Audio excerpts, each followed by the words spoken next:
All right, this was going to be about how to create more line speed. A couple things you can do. I like to pitch my anchor way out in front of me in a direct line between me and my target so I can have a back and forth movement that gives me more power in the cast. I like to poke the wedge out in front of me so I can peel across, sweep low and flat, circle up, and then gradually accelerate to a crisp stop. A continuous motion comes in handy here because it prevents the anchor from sinking again. I find my most powerful casts are the ones where I can set my anchor between me and the target. That is why the snake roll is such a powerful cast. Also, the single spey and switch cast. Casting as much as possible over the top of where the anchor lands gives me the best cast. In Skagit Casting, allowing the anchor to soak for a second or two will give the cast more purchased. This is the sustained anchor method taught by Ed Ward. For really heavy tips and flies, I prefer not to let the anchor soak, but try to keep it moving so it doesn't sink too far before the forward stroke. If you're strong enough, you can hold your hands closer together to give added line speed to your cast. If you're casting really long lines though, or heavy tips, or have a weakness in your shoulders, you can spread your hands apart for a wider grip to give you more power. If you're pulling anchors because you're trying to rip your peel too hard, you can add to the length of your overhang. So instead of bringing your shooting head right up to the tip of the rod, try 3 feet or 4 feet. So if you're gonna peel with a lot of excitement and you get jacked up and energetic, that'll help you to not blow so many anchors.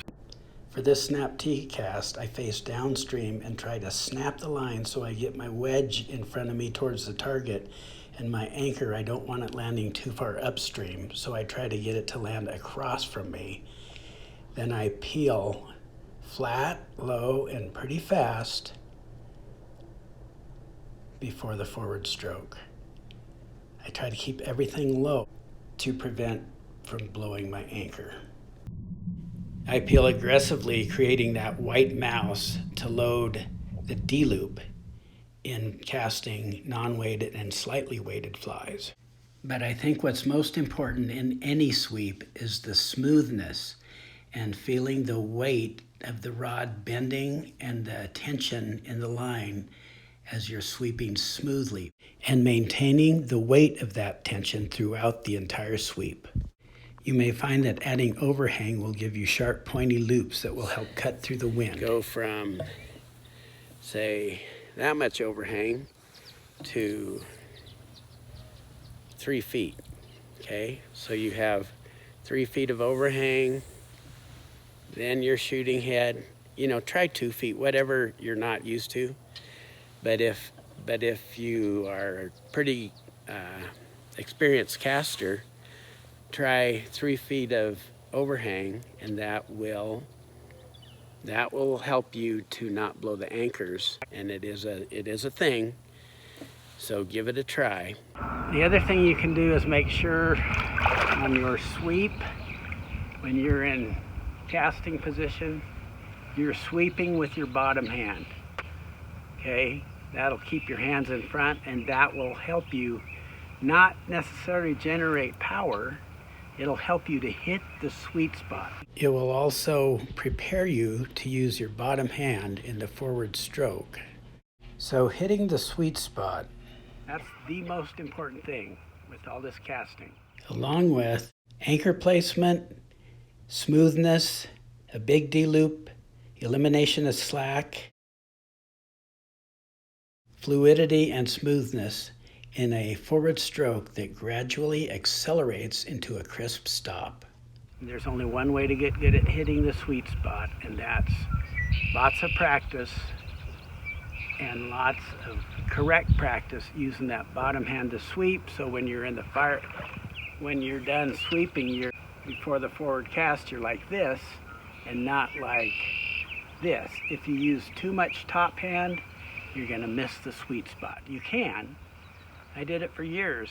Here's me using a little too much top hand, and there's really nothing wrong at all with this cast, although I cast better when I use a bottom hand sweep.